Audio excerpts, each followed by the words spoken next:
우아한 위선의 시대가 가고 정직한 야만의 시대가 왔다. 우크라이나가 쉽게 말하면 완전히 쪼개지는 겁니다. 푸틴 대통령이 제시한 시나리오는 그나마 나은 시나리오가 할 수 있습니다. 분리주의 운동이 일어날 수도 있나요? 예, 그렇지. 그래 되죠. 완전히 4분 5일이 될 수가 있습니다. 그러니까 지금 미국은 종전 협상을 하러 가서 자기가 원하는 걸 얻어내고 있어요. 여기에다가 러시아는 한술 더 떠서 미국한테 선물을 줍니다. 무슨 선물을 줬냐면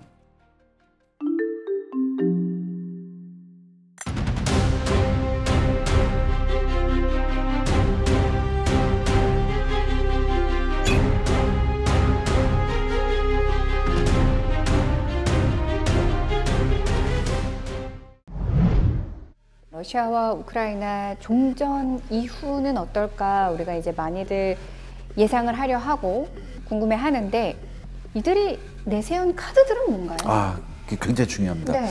일단은 러시아는 이미 작년 12월 14일에 푸틴이 국민과의 대화를 한번 했었어요. 그러면서 종전의 조건에 대해서 세 가지를 얘기했습니다. 첫 번째, 우크라이나의 비나치화.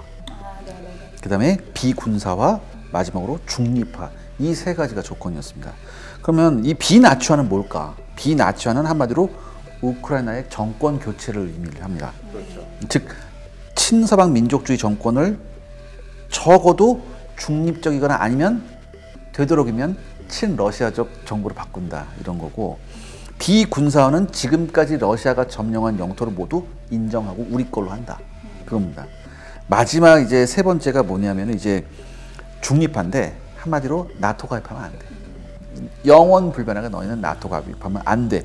이게 이제 러시아의 조건이었고요. 반면 우크라이나는 훨씬 강한 목표가 있습니다. 먼저 러시아가 점령한 모든 영토, 크림반도 포함해서 다 반환해라. 그 다음에 전범을 처벌하고 러시아로부터 막대한 전쟁 배상금을 받겠다. 이게 지금 우크라이나의 종전 조건이죠. 이제 그렇다면 이제 미국의 트럼프 대통령은 어떻게 생각하냐? 트럼프 대통령은 이걸 다 알잖아요. 그래서 이거를 이제 아주 굉장히 간단하게 정리했어요. 트럼프 대통령은 이 취임 전후부터 이 종전안의 골자에 대해서 아주 명확하게 얘기했는데요. 첫 번째, 러시아의 우크라이나 영토 점령을 인정해라. 네, 인정하고 네. 대신에 평화 유지군을 통해서 우크라이나 안전을 보장하겠다. 누가요? 미국이. 미국을 비롯한 서방이. 이게 지금 트럼프 대통령의 이제 제안입니다. 이거 지금 얘기만 들어봐서도 일단 러우에서도 생각보다 좁혀질 것 같지 않았는데 네. 갑자기 트럼프. 근데 트럼프는 여기서 심지어 협박도 합니다. 어떻게 협박을 하냐면 만약에 러시아가 이걸 안 받아들이면 우크라이나에 대한 군사 지원을 우리가 강화한다. 반면에 우크라이나가 이걸 반대로 받아들이지 않으면은 우리는 지원을 끊어버릴래. 이렇게 얘기를 했습니다. 교수님 좀 정리 좀 해주세요. 전 좀 약간 머리에 혼돈이 오거든요. 예. 왜들 이러는 걸까요? 그러니까 사실은 뭐 네. 이 전쟁까지 한 그 두 측이 서로 양극의 조건을 내걸었는데 트럼프가 사실은 중재안이랍시고 이걸 내걸었는데요. 저는 이제 사실은 제 직업이 역사학자 아니겠습니까? 네. 역사학자가 볼 때 이것은 결국은 200년 전, 300년 전으로 돌아가는 것이다.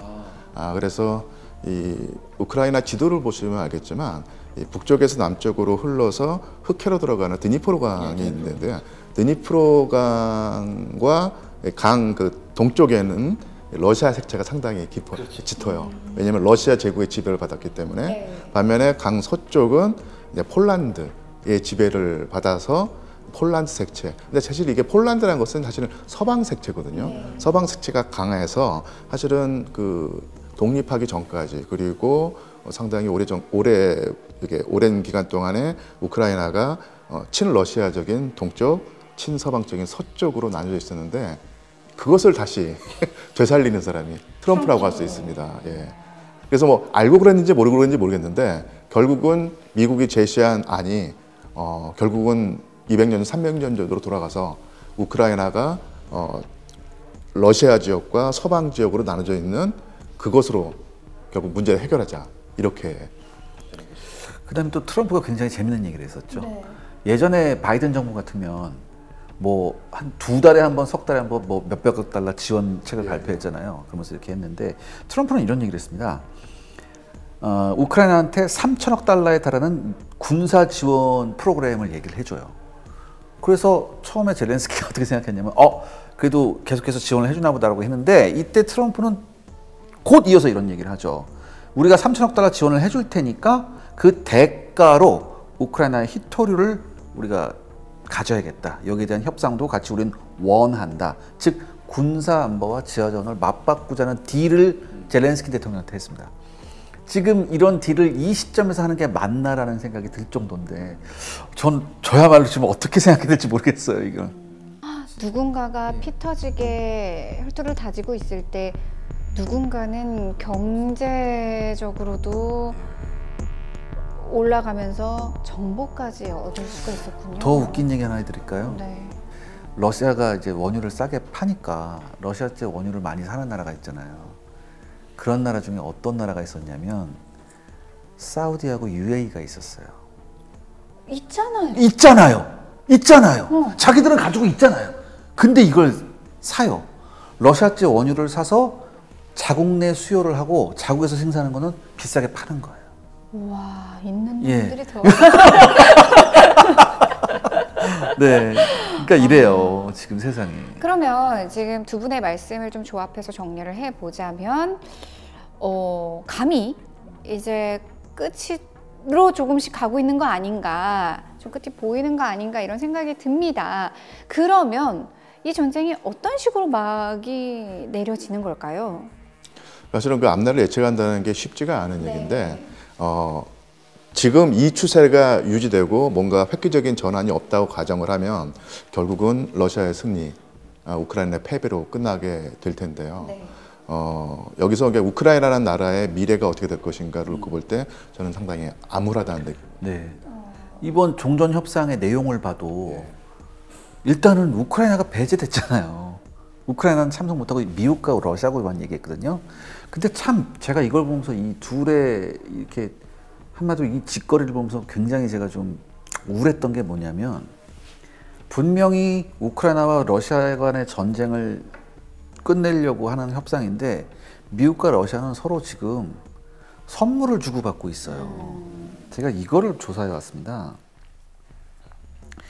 이번에 이제 예를 들어서 종전을 하려면 우크라이나가 조건이 이거니까 이렇게 해서 이 협상을 해야 되는데 이거 하면서 미국이 뭘 했냐면은 얻어내는 걸 굉장히 많이 얻어냈어요. 첫 번째, 푸틴의 동의를 얻어야 되는 몇 가지 사항이 있었습니다. 그 중에 하나가 뭐냐면 전략무기 비확산이에요.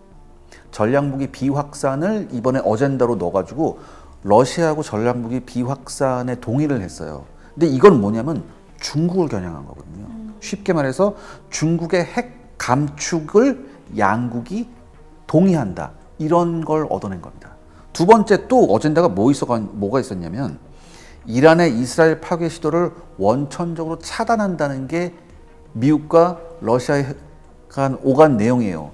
사실 우크라이나 전쟁하고 이스라엘 문제는 전혀 동떨어져 있잖아요. 근데 이거를 어젠다에 넣었다는 거죠. 이게 뭐냐면 한마디로 이스라엘의 가자 공격 재개와 후티 반군에 대한 미국의 공격을 러시아가 묵인한다는 걸로 받아들입니다.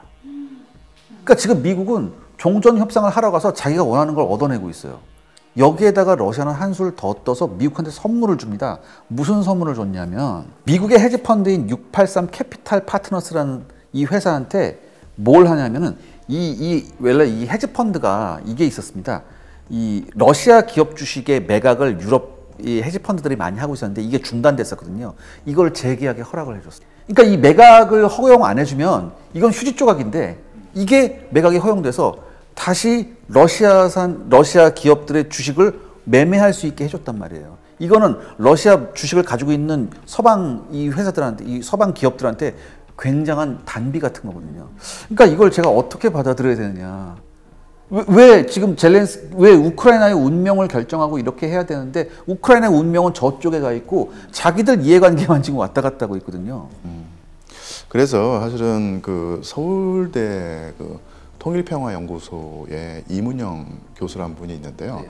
이분이 너무너무도 적합한 그 표현을 썼습니다. 그게 뭐냐면 우아한 위선의 시대가 가고 정직한 야만의 시대가 왔다라고 했는데요. 저는 그 말처럼 현재 상황을 잘 보여주는 말이 없다고 생각을 하는데요. 이 강대국들이 서로 대립하기도 하지만 그러면서 다 뒤에서는 다 쉽게 말하면 이해관계 조정하고 절충하는 그런 모습을 보이고 자기만의 문법이나 논리가 있거든요. 그 안에서 우크라이나가 실은 약소국으로서 사실은 뭐 고래 싸움에 새우등 터진다는 그런 격이 되는데 우크라이나의 앞날을 추측을 할 때 여러 가지 시나리오가 있는데 사실은 푸틴 대통령이 제시한 시나리오는 거기서 보면 오히려 좀 뭐랄까 그나마 나은 시나리오가 할 수 있습니다. 푸틴이 제시한 게. 예. 그러니까 물론 모든 영토를 다 돌려받고 전쟁 배상까지 받는다면 우크라이나가 제일 좋은 거겠지만 아직 그럴 가능성은 거의 0에 수렴하고요. 푸틴 대통령이 제시한 것이 그나마 뭐랄까 덜 가혹한 것이라고 할 수 있습니다. 굉장히 현실적일 수 있어요. 예. 만약에 미국이 제시한 것처럼 우크라이나를 뭐 반분해 가지고 한쪽은 러시아가 관리하고 다른 쪽은 서방이 관리하자라는 것은 어떻게 말하면 푸틴 대통령이 제시한 것보다 더 가혹한 시나리오가 할 수 있고요. 조금 더 그러니까 이게 사실은 그럴 가능성이 과연 있을까 싶지만 또 하나의 어떤 시나리오가 뭐냐면요. 우크라이나가 쉽게 말하면 완전히 쪼개지는 겁니다. 그래서 이 동쪽 지금 20%에 해당하는 영토는 원래 러시아가 자기네 것이라고 하면서 가져갈 것이고요. 그 다음에 폴란드도 우크라이나 서부에 또 지분이 있거든요. 지금은 뭐 러시아에 대한 공포심 때문에 폴란드 정부와 우크라이나 정부가 아주 밀착해서 협조하고 있지만 뭐 전쟁이 우크라이나의 완전한 몰락으로 끝나고 된다면 폴란드의 민족주의 세력이 이거 옛날 우리 땅이다라고 가져갈 수 있고요. 또한 저기 서남단에 헝가리 사람들이 사는 또 곳이 있습니다. 이게 원래는 헝가리 영토였다가 체코 영토가 됐다가 다시 우크라이나 영토가 됐었고 해서 폴란드의 또 민족주의자를 볼 때는 이 땅은 또 옛날 우리 땅이라고 생각하고 있거든요. 또 거기에 또 적지 않은 헝가리인들이 살고 있기 때문에 분리주의 운동이 일어날 수도 있나요? 예, 그렇게 되죠. 그래서 완전히 우크라이나는 러시아 땅, 일부 우크라이나 땅, 폴란드 영토, 헝가리 영토로 완전히 4분 5일 될 수가 있습니다. 이럴 가능성을 완전히 배제할 수 없는 것이거든요. 이게 제가 이 말씀을 드리려고 했거든요. 지금 전쟁이 일어나면서 우크라이나가 지금 곡물 수출이 굉장히 중요한 수출품인데 전쟁이 일어나면서 흑해가 막히는 바람에 이걸 수출을 못했어요. 그래서 뭐가 있었냐면은 우크라이나에서 나오는 곡물을 철도로 헝가리나 폴란드에서 이렇게 스로바키아를 통해서 갈 수 있게끔 하면 새로운 루트를 마련해주자라고 합의가 됐었는데 정작 이게 특히 폴란드가 극렬히 반대했습니다. 특히 폴란드 농민들이 왜 이게 값싼 우크라이나산 곡물들이 나가면서 폴란드에도 풀릴 수 있거든요. 그리고 폴란드가 주로 농산물을 파는 지역에 우크라이나산 값싼 농산물이 갈 수 있거든요. 그래서 폴란드에서 대규모 농민 시위가 일어났습니다. 그래서 결국 이게 무산이 됐죠. 저는 그래서 이렇게 생각했어요. 왜냐하면 전쟁 초반에 폴란드가 우크라이나를 굉장히 많이 도와줬거든요. 자기네가 가지고 있던 탱크 다 보냈어요. 미국이도 다 보내고. 물론 뭐 새롭게 서방제를 들어오기 때문에 그래서 뭐 우리나라 거 들어오고 그랬잖아요. 그러면서 그래도 초반에 이렇게 많은 물량을 지원한다는 건 굉장히 우크라이나한테 도움이 됐던 건데 초반과 다르게 전쟁이 지속되면서 방금 말씀하신 교수님께서 말씀하신 우리가 모르는 국민 정서가 있는 게 아닌가라는 생각이 들 정도로. 말 나온 김에 뭐 폴란드와 우크라이나 관련 얘기를 하자면요. 당연히 러시아라고 하는 어떤 공포스러운 상대가 있기 때문에 침략을 받은 우크라이나와 예전에 침략을 받은 폴란드가 의기투합해서 협조하는 모습을 보이지만 국민 정서는 또 다릅니다. 왜냐하면 아까 제가 우크라이나의 서쪽 영토는 폴란드의 지배를 받았었고 상당히 많은 폴란드계 주민이 있다고 했는데요. 1943년에 그러니까 제2차 세계대전 기간 동안이죠. 이때 우크라이나는 독일에게 나치 독일에게 점령당해 있는 상태였었는데 나치 독일에게 협조하는 우크라이나의 극우 민족주의 세력이 있었습니다. 그리고 그 대표자가 바로 스테판 반데라는 인물이었는데 이 세력을 지금 푸틴 대통령이 네오나치의 뭐라고 하곤 그런 세력이거든요. 이 세력이 처음에는 우크라이나에 있는 유대인들을 학살했지만 1943년에는 이제 폴란드계 주민들을 학살했는데 그때 희생자가 보통 역사학자들이 10만 내지 15만 명이라고 봅니다. 그래서 그 피해자들이 있고 상당히 많이 폴란드로 넘어갔죠. 그리고 폴란드 국민들 그걸 기억하고 있습니다.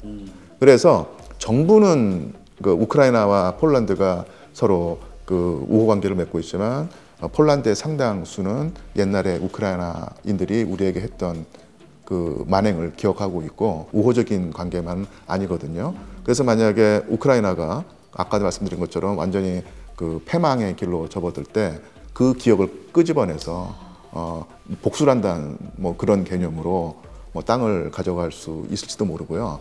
또 하나 이 아까 제가 그 헝가리인들이 많이 사는 곳이 있다고 했는데요. 여기서도 사실 기억할지 모르겠지만 그러니까 우크라이나가 계속해서 강력하게 요구했던 것이 뭐냐면 우리를 나토 회원국, 유럽연합 회원국으로 받아달라고 했을 때 가장 강력하게 어깃장을 놓았던 회원국가 기억나십니까?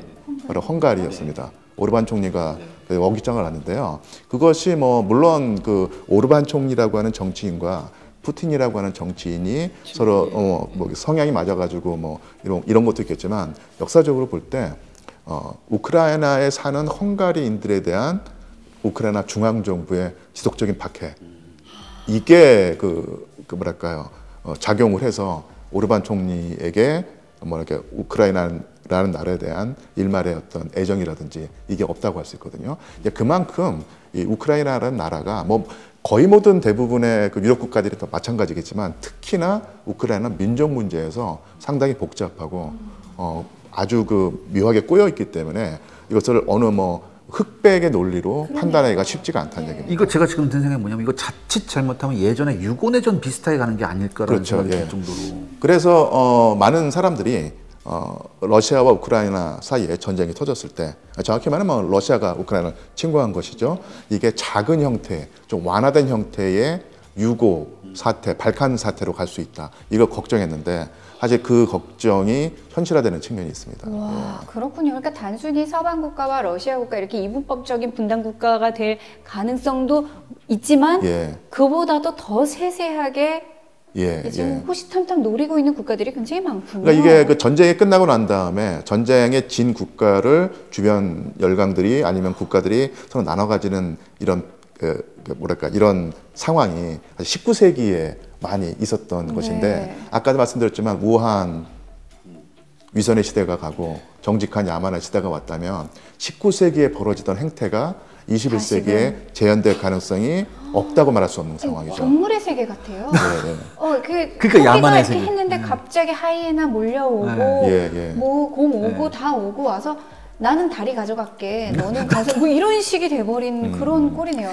지금 이야기를 듣다 보니까 전혀 새로운 관점에서 우리가 보는 것 같아요. 그렇기도 하고 힘을 잃은 국가가 어떻게 끝이 되냐가 굉장히 씁쓸하다는 생각이 드네요. 그 아까 그 교수님께서 말씀하신 오히려 그 푸틴이 내놓았던 게 현실적이라는 게 저도 좀 동의가 되는 게 영토 문제만 떼고 나서 두 가지 아젠다가 있었잖아요. 첫 번째 그 뭐냐면은 이제 전범 처벌하고 두 번째 이제 전쟁 배상금이었잖아요. 이 두 개는 많은 전문가들이 얘기하는데 그렇게 어려운 게 아니래요, 사실. 왜냐하면 전범 처벌해야 되는데 사실 가장 큰 전범을 누구로 몰아가면 되냐면은 푸틴 입장에선 프리고진으로 몰아가면 돼요. 왜냐하면 프리고진은 러시아의 최정예 용병들을 이끌고 가장 그 프론트라인에서 싸웠기 때문에 그리고 사실상 그 프리고진의 용병 집단이 전쟁 범죄를 일으킨 게 맞거든요. 근데 프리고진 이미 죽었잖아요. 죽은 사람한테 뒤집어 씌우면 되죠. 두 번째, 그렇다면 전쟁 배상금. 이거는 이름을 정하기 나름이래요. 우크라이나 입장에서는 전쟁 배상금을 내놔라라고 하지만 러시아 입장에서는 우리가 전쟁에 이겼으니 우크라이나의 재건을 돕겠다. 그래서 재건을 위한 기금을 내놓겠다라고 하면 똑같은 돈이잖아요. 그러니까 이게 두 가지는 별로 어려운 문제가 아닙니다, 사실. 그러면요, 이 어떻게 끝으로 갈지에 있어서 우크라이나의 의견이 반영이 될 수는 있는 건가요? 이게 사실은 그 강대국들이 사실은 이게 구체적으로 미국과 러시아가 서로 맞고 협상을 벌이고 있는데 흔히 말로 그냥 애들은 가라 이렇게 될 수 있는 것이고 역시 그 강대국의 어떤 세력 다툼에 약소국은 항상 치기 마련인데 그게 21세기에는 우크라이나가 된다는 측면에서 우크라이나 사람들은 정말로 피눈물 나는 상황이겠죠. 이게 우리가 이미 경험을 한번 했잖아요. 그 다음에 이게 있더라고요. 푸틴이 의외로 우크라이나한테 이런 얘기를 합니다. 나토는 안 된다. 대신 EU는 가입해도 된다고 얘기하거든요. 근데 거긴 이유가 있어요. 뭐냐면 EU에 가입하게 되면요, 뭐가 있냐면 EU는 분담금이라는 게 있잖아요. 그래서 이 같은 EU 국가들 중에서 가장 어려운 나라를 도와주게 돼 있어요. 근데 만약 이 상황에서 우크라이나가 EU에 가입했다고 보면 아마 우크라이나는 EU 중에서 가장 가난한 나라가 될 겁니다. 그렇게 되면 어떻게 되겠어요? EU 국가들이 분담금을 걷어서 일정 부분 우크라이나를 도와줘야 됩니다. 근데 이걸 많은 EU 국가들이 달가워할까요? 굉장히 힘들어요. 그리고 EU에 가입하는 조건들도 나름 까다롭지 않습니까? 그러니까 튀르키예가 EU 가입하는데 굉장히 시간이 오래 걸렸잖아요. 뭐 거의 10년 가까이, 10년 정도 걸렸었는데 마찬가지다. 당장 EU 가입 안 된다. 그리고 EU 가입하려고 여러 가지 조건을 맞추고 이런 와중에 분명히 우크라이나는 쉽게 말해서 현타가 올 거다. 그럼 어쩔 수 없이 우크라이나는 러시아 편으로 올 가능성이 굉장히 크다. 이렇게 생각하는 것 같거든요.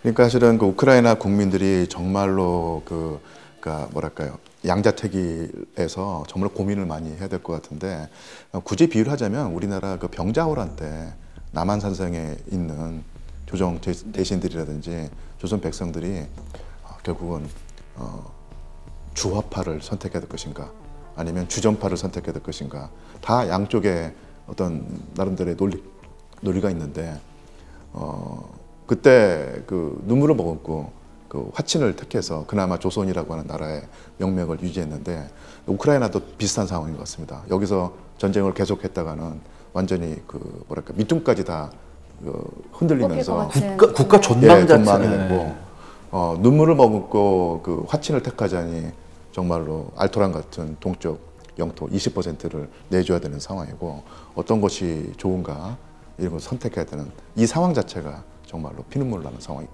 그 20%가 단순 20%가 아닙니다. 근데 문제는 바로 그거예요. 지금 러시아가 점령한 데 있잖아요. 그 20%가.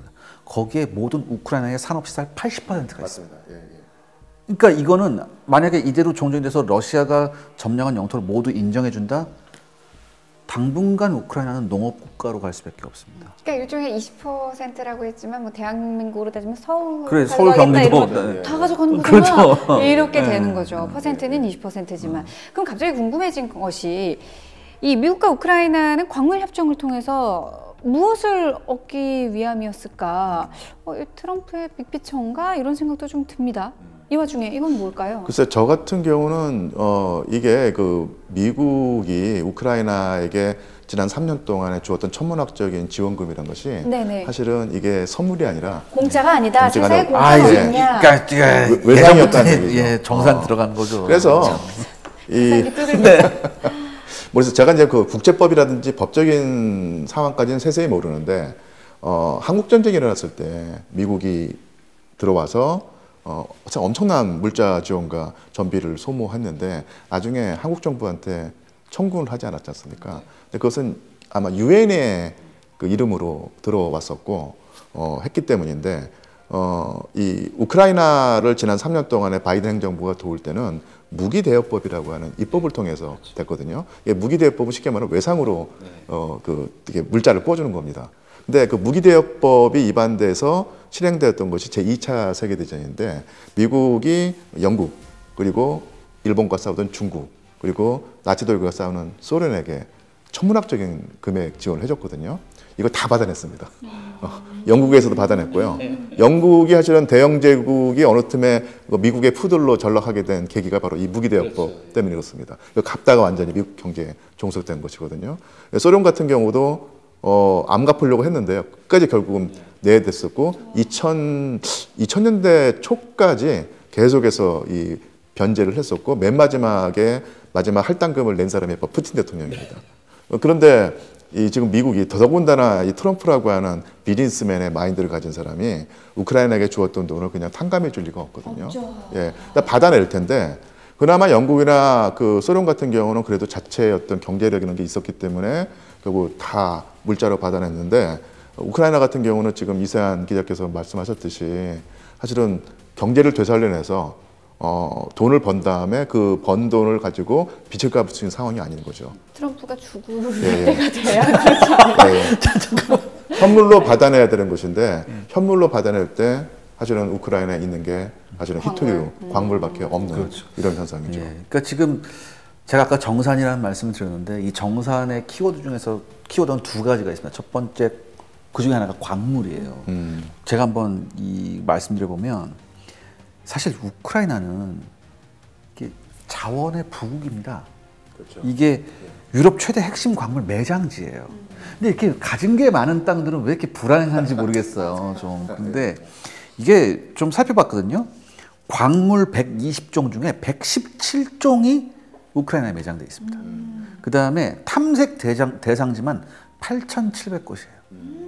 그리고 리튬 매장, 지금 리튬 핫하지 않습니까? 네. 리튬이란 건 금속 중에서도 굉장히 비싸고요. 그 다음에 에너지 집적률이 좋아서 요즘 배터리에 굉장히 각광받고 있지 않습니까? 이 리튬 매장량만 50만 톤입니다. 이게 유럽 최대 매장량이에요. 그 다음에 티타늄 같은 경우에 세계 7% 매장량을 갖고 있고요. 곳곳에 이 매장이 돼 있는 겁니다. 이렇게 광물이 굉장히 많고요. 그러니까 우리가 지금 트럼프가 히토류 얘기를 했기 때문에 이런 이거 희금속 얘기를 했기 때문에 지금 여기에만 광물 자원만 보고 있는데 미국은 처음부터 우크라이나가 뭘 많이 가지고 있나 유심히 보고 있습니다. 그 두 가지가 방금 말씀드린 광물, 그 또 하나가 농산물이에요. 곡물이에요. 지금 러시아는 워낙 땅이 넓잖아요. 근데 러시아 다음으로 농지가 많은 나라가 우크라이나입니다. 그렇죠. 우크라이나요. 엄청납니다. 이게 보시면 전 세계 해바라기유는 46%를 생산하고 있습니다. 보리리 17%, 옥수수 12%, 밀이 9%입니다. 그러니까 이게 밀은 전 세계 생산량의 5위고요. 뭐 이 정도인데, 근데 이게 있어요. 그럼 여기까지 보면 쟤네가 가진 게 저렇게 많으니까 뭐 저거 하나보다라고 하는데 이게 있습니다. 사실 그 어느 나라도 농지를 외국인한테 팔진 않아요. 우리나라도 안 팔거든요. 우크라이나도 마찬가지입니다. 근데 우크라이나에 뭐가 있냐면 외국인한테 농지를 임대하는 법이 있습니다. 근데 그 임대가 보통 우리 전세 보통 한 2년 임대하고 뭐 그러잖아요. 그럼 한 10년, 20년? 20년? 50년? 기본이 49년입니다. 기본이 49년이거든요. 근데 2020년 기준으로 우크라이나 내 농지 중에서 외국인한테 임대했던 비율이 10% 정도였어요. 근데 전쟁이 일어나고 나서 돈이 없잖아요. 그래서 이게 외국인한테 임대를 해야 되는데 어떻게 됐냐? 거기 표에 보시면 뭐가 있냐면 이게 미하일로프 마트비에프라고 이제 프랑스에 있는 어떤 연구소에 있는 이 우크라이나 경제학자가 이게 조사한 건데 전체 우크라이나 농지의 26%가 국유지입니다. 국유지인데 이게 전쟁이 나서 급하다 보니까 이 국유지를 상당 부분 지금 외국인한테 임대를 해줬어요. 그래서 현재 우크라이나 농지의 30%는 외국인이 경작을 하고 있습니다. 그리고 그 외국인이 경작한 그 농산물은 우크라이나에 판매를 안 하고 다 자기네 나라로 그대로 가져갈 수 있거든요. 두 번째 뭐냐? 여기에서 그치는 게, 그러니까 임대에서 그치는 게 아니라 두 번째, 많은 서방 국가들이 우크라이나의 농업 그 기반의 기업들 있죠. 기업들의 지분을 사모으고 있습니다. 커넬이라고 아마 아실 거예요, 교수님. 네, 커넬은 우크라이나 내의 가장 큰 농산물 기업입니다.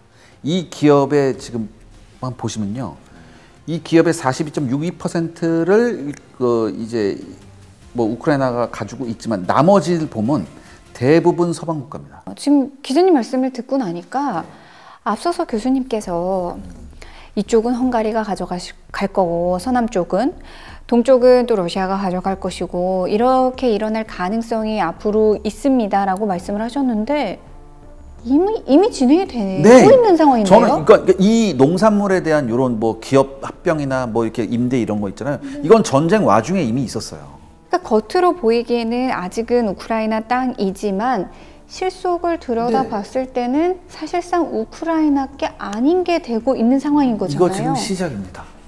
이게 커넬이라는 회사도 그렇고 NCH라는 회사를 보면요, 최근에 NCH라는 그 우크라이나 그 농산물 기업 회사에 보면 여기에 최근에 투자했던 나라 한번 리스트를 한번 보시죠. 대부분 영국 두 개국 전부 다 미국입니다.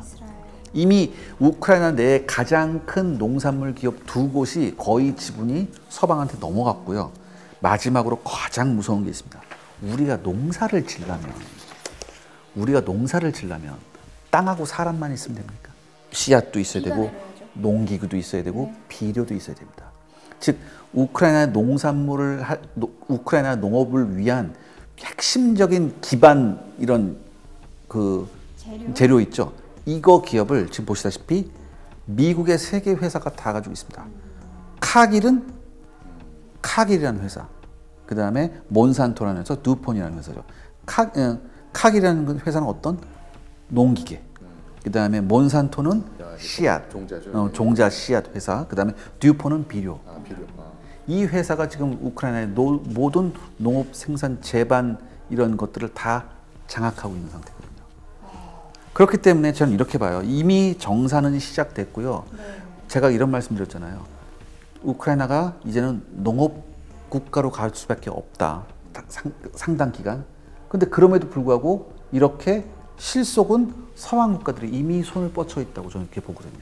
그렇군요. 이제 쭉 살펴봤는데 마지막으로 러시아가 물론 이제 시간이 흐르면 이제 모두가 끝을 비슷하게 예상을 하고 있는데 그냥 쐐기를 박자 하면서 갑자기 푸틴이 핵카드를 쓸 가능성도 있을까요? 사실은 뭐 유리한 측이 굳이 이게 핵카드까지 꺼낼 가능성은 없지만 또 하나 그러면서도 이제 좀 찝찝한 측면이 그러니까 미국이 발을 빼고 있고 그 상황에서 독일이라든지 프랑스가 미국 대신해서 우크라이나를 돕겠다고 했고요. 최근에 뭐 제가 듣기로 그 독일이 타우루스 미사일인가요?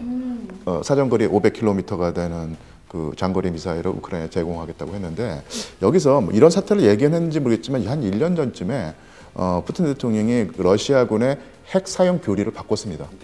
그래서 그 예전에 핵을 사용할 때 문턱을 설정해 놨는데 이 문턱을 확 낮췄거든요. 그게 뭐냐면 러시아의 적대국에게 무기를 제공하는 나라까지도 핵 타격을 할 수 있게 바꿨습니다.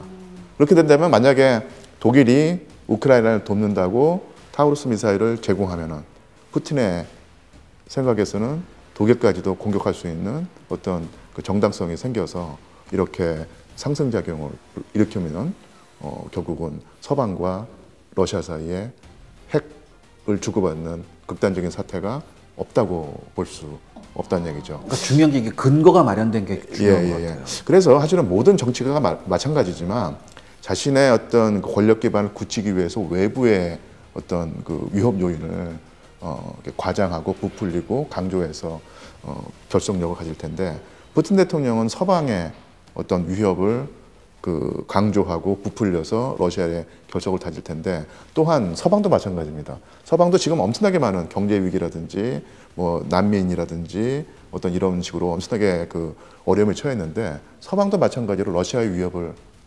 강조하고 부풀려 가지고 그 결속력을 다질 수 있다는 얘기죠. 그러니까 이런 식으로 그 강대강으로 마주치다가 결국은 어떤 군사적인 위기까지 갔을 때 양측이 뭐 핵까지 꺼내면서 이렇게 뭐랄까 블러핑을 할 가능성이 있는데 이 블러핑이란 게 사실은 쉽게 그 현실로 나타날 어떤 가능성은 적지만 하다 보면 그럴 수도 있다는 거죠. 이게 위험한 것이죠. 그리고 블러핑을 하게 되잖아요. 핵 가지고 블러핑을 하게 되잖아요. 그러면 세계 경제가 망가집니다. 망가지죠. 굉장히 망가져요.